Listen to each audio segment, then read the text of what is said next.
जय हिंद दोस्तों, स्वागत है आप सभी का मेरे भाई आपके अपने परिवार में। दिल्ली पुलिस वालों की तो मौज हो रखी है भाई साहब। कल दिल्ली पुलिस कांस्टेबल की वैकेंसी आई, फिर उसके बाद आज हमने देखा कि शाम के समय में दिल्ली पुलिस का मेरे भाई AWATPO वालों का वैकेंसी आया, और अब मेरे भाई दिल्ली पुलिस ड्राइवर का भी वैकेंसी आ चुका है।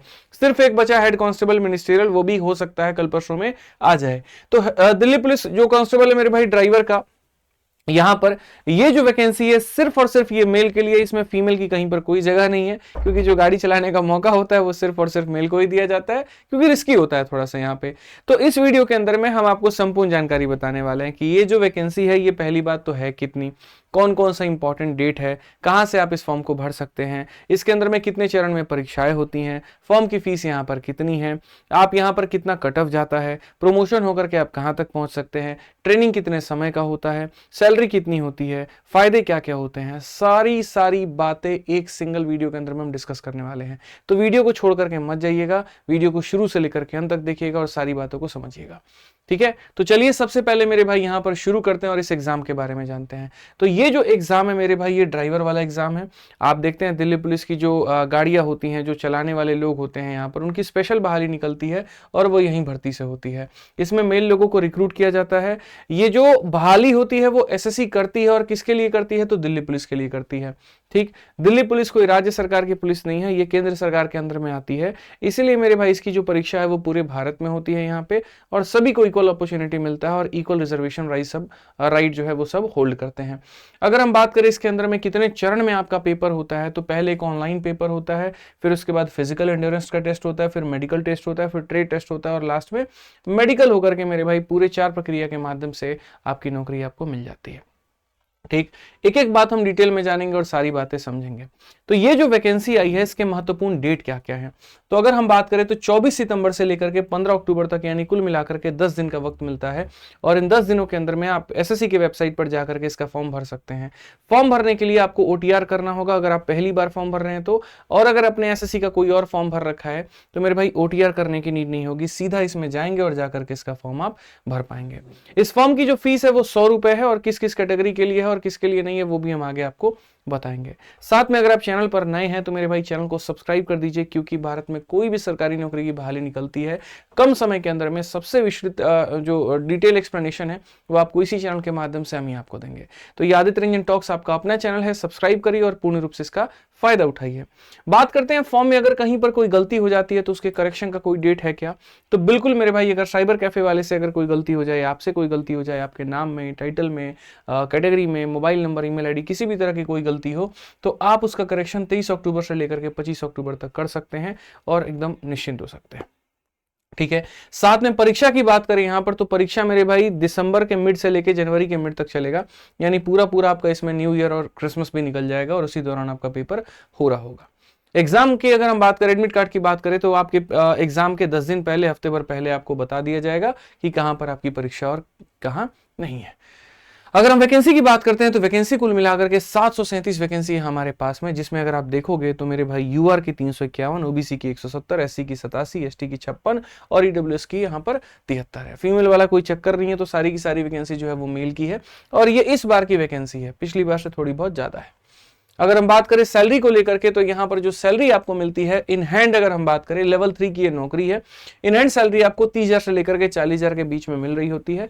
ये वो पेमेंट होता है जो आपको मिलता है। साथ में जैसे जितने पुलिस की नौकरी, आर्मी की नौकरी या रिस्की जॉब होती है, उनमें 12 महीने की जगह 13 महीने का तनख्वाह मिलता है, तो यहाँ पर भी आपको 12 की जगह 13 महीने का तनख्वाह मिलेगा, और 13वें महीने का तनख्वाह भी आपको 40,000 के करीब में होगा, जिसको अगर आप डिवाइड करो तो ऑलमोस्ट 3,000 के करीब में आ जाता है। तो 40 से लेकर के 43,000 के बीच में इनकी तनख्वाह मेरे भाई बन जाती है, ठीक। अगर हम इसके अलावा मेरे भाई यहां पर बात करें तो सिर्फ सैलरी नहीं, बल्कि बाकी वो सारी सरकारी सुविधाएं मिलती हैं जो एक सरकारी एम्प्लॉय को मिलता है, सेंट्रल गवर्नमेंट के।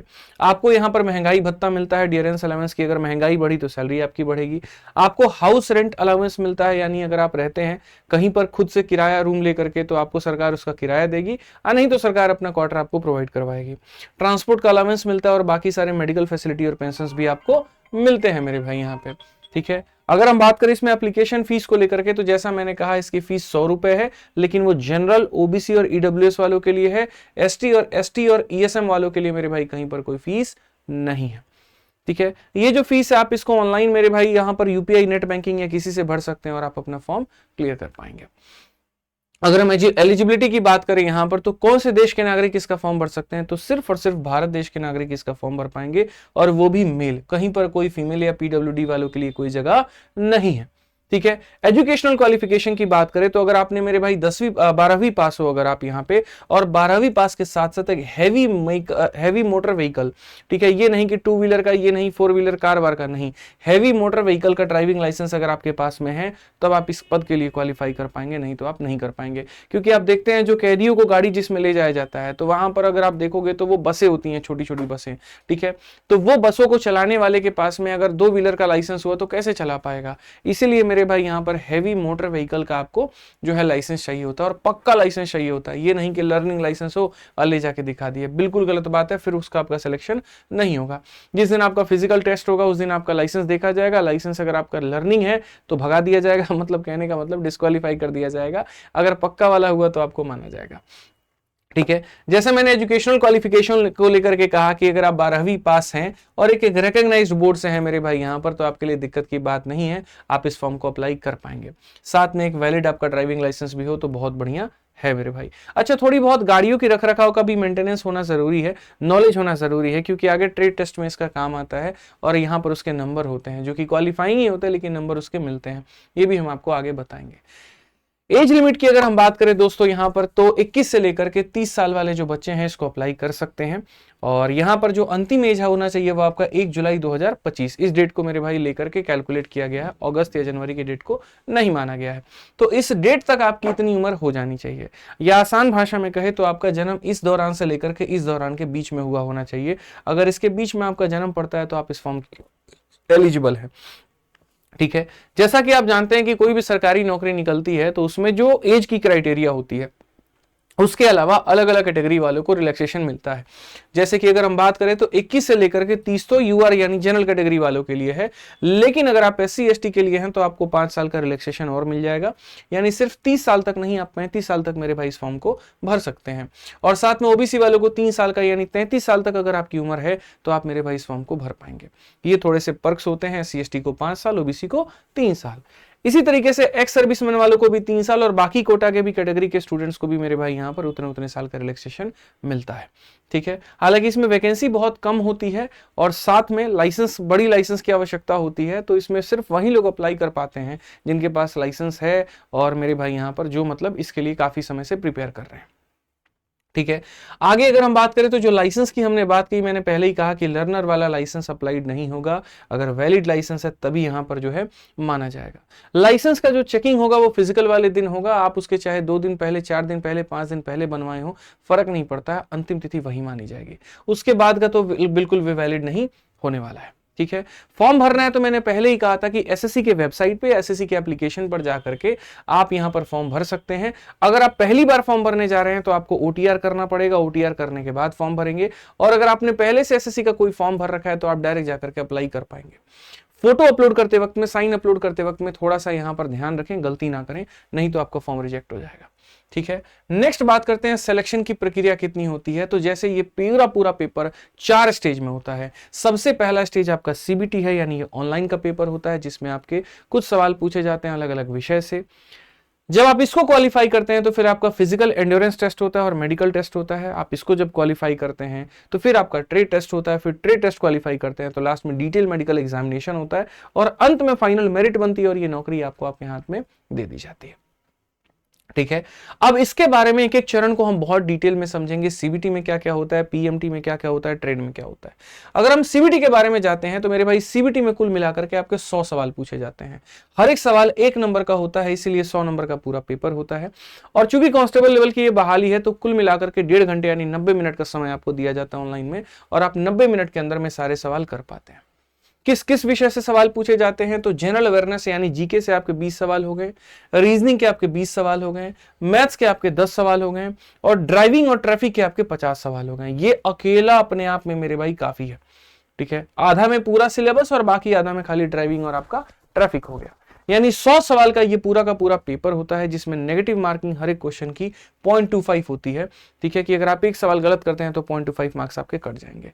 जो लेवल होता है क्वेश्चंस का वो क्लास 10 के बराबर का होता है, ऐसा कहा जाता है नोटिफिकेशन में, बट ऐसा बिल्कुल भी नहीं है। इसके लेवल क्वेश्चंस काफी अच्छे होते हैं।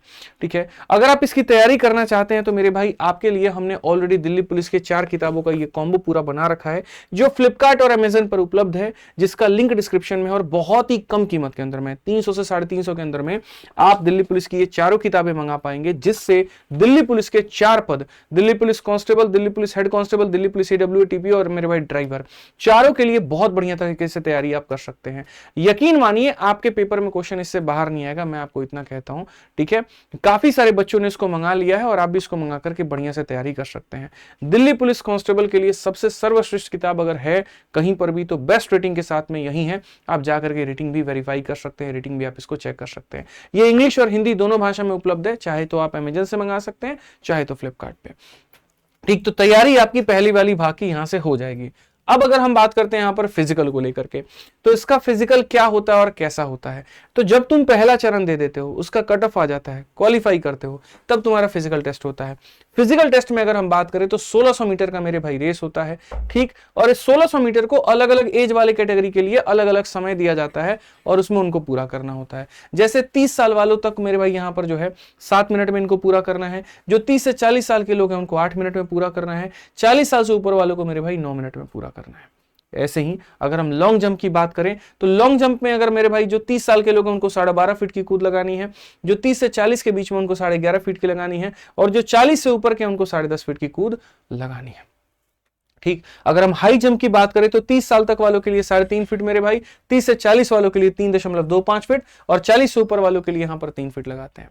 जब आप मेरे भाई लॉन्ग जंप, हाई जंप और रेस आप तीनों क्वालिफाई कर लेते हैं तो बढ़िया है भैया। सीबीटी भी तुम्हारा हो गया, पहला चरण हो गया सीबीटी, उसके बाद दूसरा चरण तुम्हारे मेरे भाई यहां पर एंड्योरेंस टेस्ट हो गया।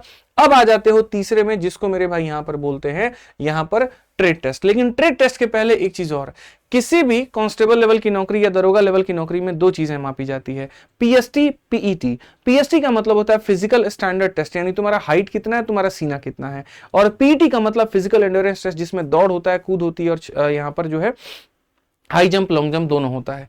तो अगर हम देखें तो यहां पर तुमने ये देख लिया दौड़ कितना है, लॉन्ग जंप देख लिया, हाई जंप देख लिया, लेकिन तुम्हारा इसमें हाइट कितना चाहिए होगा, तो कम से कम 170 सेंटीमीटर। उससे अगर नीचे है तो बात नहीं बनेगी। हालांकि अलग अलग कैटेगरी के लिए रिलैक्सेशन भी है, वो आप यहां देख सकते हो। जैसे जो पहाड़ी लोग हैं, जो एसटी हैं, या जो पुलिस में ही नौकरी करते हैं, उनके लिए कुछ रिलैक्सेशन है यहाँ पे।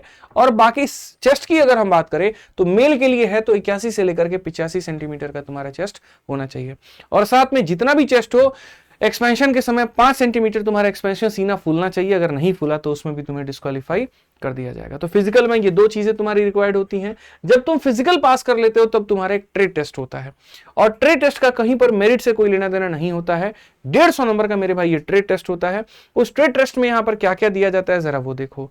तो light and heavy vehicle driving, तुम्हें छोटी हल्की गाड़ी भी दी जाएगी, तुम्हें भारी गाड़ी भी दी जाएगी, और ड्राइव करके बोला जाएगा आगे करो, पीछे करो, पार्किंग में लगाओ। और 100 नंबर का ये होगा, और उसके आधार पर तुमको मार्क्स वहां पर जो भी व्यक्ति होगा वो देगा तुम्हें। इसके अलावा ट्रैफिक सिग्नल्स और यहां पर रोड का सेंस क्वेश्चंस पूछे जाएंगे कि तुम्हें उसकी कितनी जानकारी है, उसके तुम्हें 25 नंबर दिए जाएंगे। व्हीकल मेंटेनेंस यानी रख रखाव, तुम उसके टायर को कैसे यहां पर रखते हो, तुम ऑयल के बारे में कितनी जानकारी रखते हो, बैटरी, कूलेंट, बेल्ट, कि अगर बीच रास्ते में गाड़ी खराब हो गई तो तुम ठीक भी कर पाओगे कि नहीं कर पाओगे, या फोन करके बोलोगे हाँ जी गाड़ी खराब हो गया भेजिए किसी को। तो इसकी जानकारी के बारे में तुमसे पूछा जाएगा और वो 25 नंबर का होगा। ओवरऑल ये क्वालिफाइंग होता है, ज्यादा टेंशन की बात नहीं होती। लेकिन क्वालिफाई कितने % पर होता है, तो मेरे भाई 50% इन हर एक सेक्शन। जैसे अगर 100 नंबर है तो 50 नंबर लाना पड़ेगा, 25 है तो 12.5 लाना पड़ेगा, 25 है तो 12.5 लाना पड़ेगा। अगर उससे कम नंबर आया तो गए बाबू तुम काम से।